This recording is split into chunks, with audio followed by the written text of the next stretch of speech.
Hello दोस्तों, स्वागत है आपका मेरे यूट्यूब चैनल पर। आज मैं फिर से आपके सामने एक नया ब्लॉग लेकर आया हूँ। दोस्तों, मेरा आज का ये ब्लॉग आध्यात्मिक ब्लॉग है और ये ब्लॉग उन महिलाओं के लिए लाभदायक और ज्ञानवर्धक होने वाला है जो महिलाएं वट सावित्री का उपवास रखती हैं और पूजा करती हैं। आज के इस वीडियो में मैं आप सभी को बताऊंगा कि वट सावित्री की पूजा की महिमा क्या है और इसका क्या महत्व है, और साथ ही साथ मैं आज के वीडियो में ये भी बताऊंगा कि वट सावित्री की पूजा किस प्रकार से की जाती है और इसके उपवास का क्या नियम होता है। तो आइए दोस्तों, वीडियो की शुरुआत करते हैं और जानते हैं कि वट सावित्री क्या होता है। दोस्तों, वट सावित्री का संबंध सत्यवान और सावित्री के जीवन से है। वट सावित्री के दिन वट वृक्ष की पूजा की जाती है और महिलाएं उपवास रखती हैं। तो दोस्तों, सबसे पहले हम सावित्री और सत्यवान की जीवन कथा के बारे में जानेंगे। राजा अश्वपति की विवाह के कई वर्षों तक भी कोई संतान नहीं हुई, तो उन्होंने 18 वर्षों तक मंत्रोच्चार करके 1 लाख आहुति दी और हवन किया। तब उनके यज्ञ से प्रसन्न होकर भगवान ब्रह्मा की पत्नी सावित्री ने राजा अश्वपति को दर्शन दिए और राजा अश्वपति को आशीर्वाद दिया कि जल्द ही आपके घर में एक तेजस्वी कन्या का जन्म होगा। और इस प्रकार राजा अश्वपति के घर में एक कन्या का जन्म हुआ जिनका नाम सावित्री रखा गया। सावित्री जन्म से ही बहुत तेजस्वी और सुंदर थी, परंतु उसकी योग्यता के अनुसार सावित्री को एक योग्य वर नहीं मिल पा रहा था, जिस कारण राजा अश्वपति बहुत ही चिंतित थे। सावित्री को अपने पिता अश्वपति का दुख देखा नहीं गया और वो स्वयं ही एक वर की तलाश में निकल पड़ी। मार्ग में सावित्री की मुलाकात राजा ध्युमतसेन के पुत्र सत्यवान से हुई। सत्यवान बहुत ही न्याय प्रेमी, आध्यात्मिक और आकर्षक व्यक्ति थे और सावित्री ने सत्यवान को ही अपना पति चुन लिया। परंतु कुछ समय पश्चात नारद जी ने सावित्री को बताया कि सत्यवान अल्पायु है और कुछ दिनों बाद उनकी मृत्यु तय है। सत्यवान की अल्पायु का ज्ञान होने के बाद भी सावित्री ने सत्यवान से विवाह किया और अपने पिता के राज्य के ऐशो आराम को छोड़कर सत्यवान के साथ जंगल में रहने लगी और सत्यवान और उसके माता पिता की सेवा करती रही।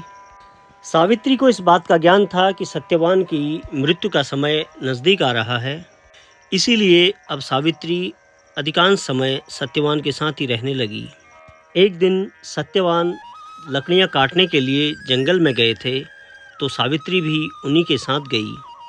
अचानक से सत्यवान मूर्छित हो गए और जमीन पर गिर पड़े और उनकी मृत्यु हो गई।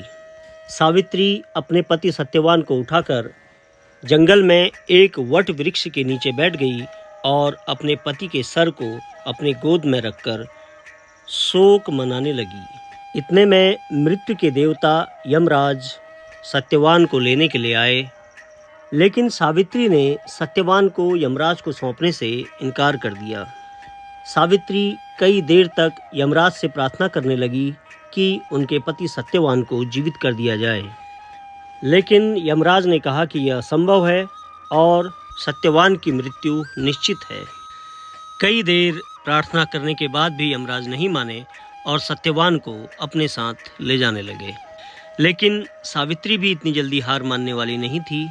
वह भी यमराज के साथ उनके पीछे पीछे चलने लगी। यमराज बार बार सावित्री को समझाते रहे, लेकिन सावित्री का कहना था कि मेरे पति के बिना मैं वापस नहीं जा सकती हूँ।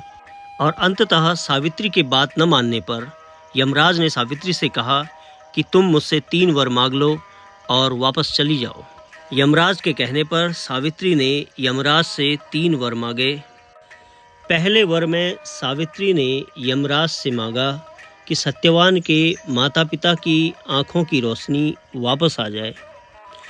दूसरे वर में मांगा कि सत्यवान के पिता का छूटा हुआ साम्राज्य भी वापस मिल जाए। तीसरे वर में सावित्री ने यमराज से मांगा कि मेरे और सत्यवान के 100 पुत्र हो जाएं।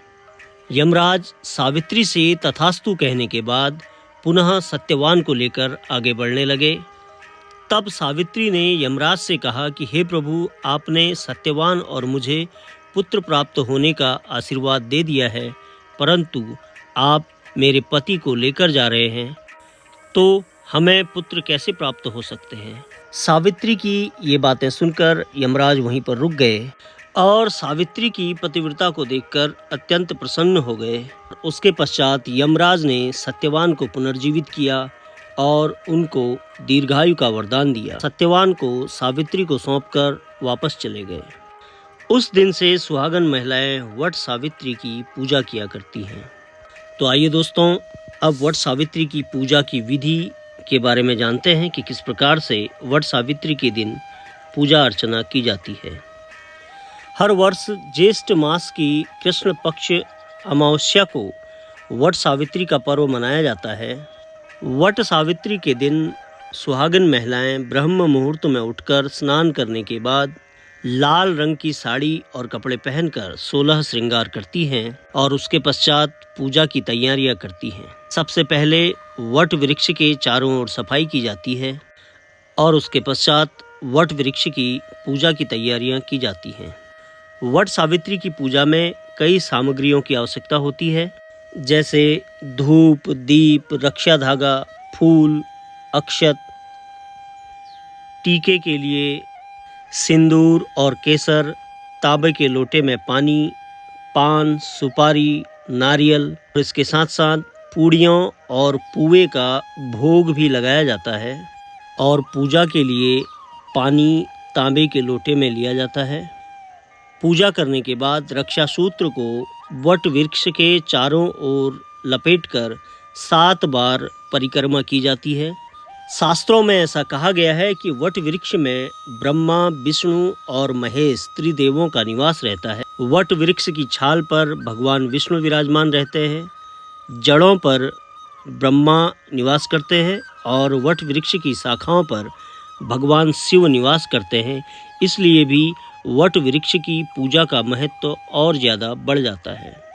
वट सावित्री की पूजा के लिए बांस का एक पंखा भी बनाया जाता है, क्योंकि सावित्री ने सत्यवान को इसी बांस के पंखे से हवा दी थी। इन सभी सामग्रियों के साथ वट वृक्ष की पूजा के साथ साथ सत्यवान और सावित्री की भी पूजा की जाती है और इस दिन महिलाएं अपने पति की दीर्घायु और परिवार के सुख समृद्धि के लिए प्रार्थना करते हैं। आज ही के दिन भगवान शनि का भी जन्मदिवस माना जाता है, इसीलिए वट सावित्री के दिन भगवान शनि की आराधना करने पर और अधिक शुभ फलों की प्राप्ति होती है। पूजा करने के पश्चात सुहागिन महिलाएं वट वृक्ष के नीचे ही बैठकर सावित्री और सत्यवान की कथा को पढ़ते हैं या फिर सुनते हैं। ऐसा कहा जाता है कि सावित्री और सत्यवान की कथा सुनने मात्र से ही पति के ऊपर आए हुए अकाल मृत्यु का खतरा समाप्त हो जाता है। वट सावित्री के उपवास के दिन कुछ महिलाएं जल का सेवन भी नहीं करती हैं। वट सावित्री के उपवास के रात्रि के समय महिलाएं दिन में भोग लगाए गए पूड़ी और पुआ का ही सेवन करती हैं। इस तरह हमारे सनातन धर्म में वट सावित्री के व्रत का बहुत ही ज़्यादा महत्व बताया गया है। मैंने आज अपने वीडियो में वट सावित्री की पूजा का महत्व, इसका विधि विधान और इसकी पूजन प्रक्रिया के विषय में आप लोगों को बताया। मैं उम्मीद करता हूं कि आप लोगों को मेरा ये वीडियो पसंद आया होगा। मैं आगे भी इस प्रकार के धार्मिक वीडियो आप लोगों के सम्मुख लाने का प्रयास करता रहूँगा। आप सभी लोगों से मेरा निवेदन है कि मेरे इस वीडियो को ज़्यादा से ज़्यादा लाइक और शेयर करें और चैनल को सब्सक्राइब करें। धन्यवाद।